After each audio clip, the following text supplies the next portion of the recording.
SCP-346.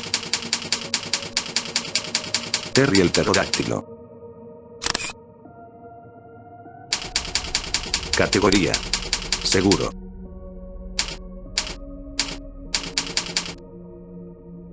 Descripción: SCP-346 es un pequeño miembro de una familia sin identificar de pterodáctilos o antiguos reptiles voladores.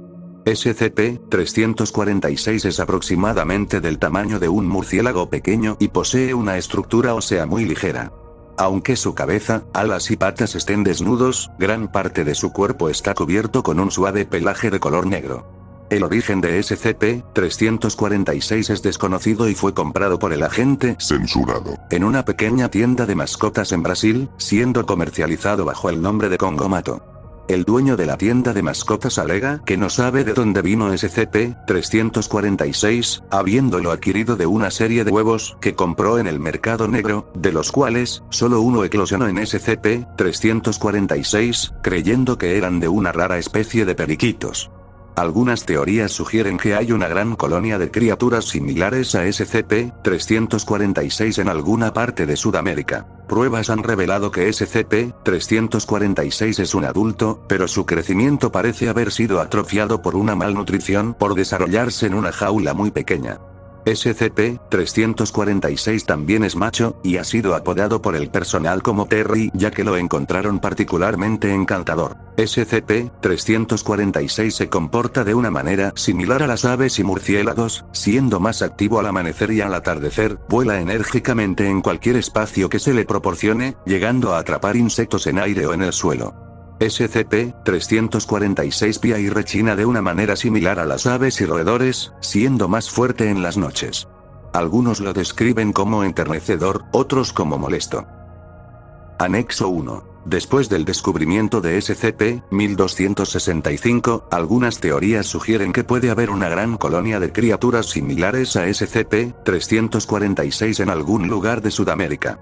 Sin embargo, la existencia de SCP-346 implica que estas supuestas colonias, si existen, no poseen las mismas propiedades anómalas que SCP-1265.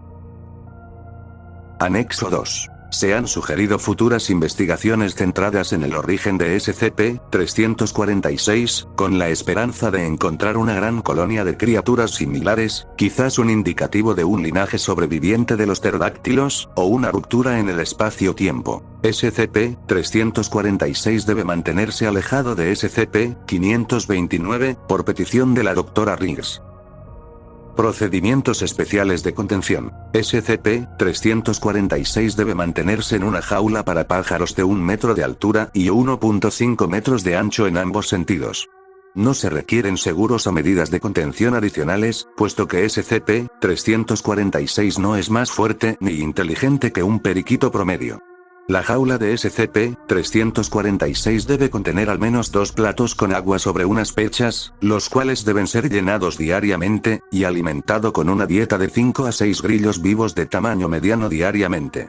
La jaula de SCP-346 debe contener una rama de árbol para posarse, arañar y escalar, un nido, comprado en una tienda para mascotas, cubierto con musgo, y un cordel con campanas de colores para su entretenimiento. El fondo de la jaula de SCP-346 debe de estar cubierto con una base de maíz biodegradable a modo de cama, la cual debe ser reemplazada cada semana. Durante la limpieza, SCP-346 puede ser contenido con una mano, con el permiso de volar en una habitación con la puerta cerrada, o colocarlo en una bolsa de papel con un libro sobre la abertura de la misma para evitar que escape. La jaula de SCP-346 debe mantenerse en la oficina de la Dra. Riggs y no se puede remover sin su permiso. A pesar de la costumbre de SCP-346 de morder las yemas de los dedos y de jalar el cabello, SCP-346 no representa ningún peligro durante una fuga y puede ser recapturado gentilmente con una red o una mano. Fin del reporte. Sígueme y comenta cuál otro SCP deseas conocer.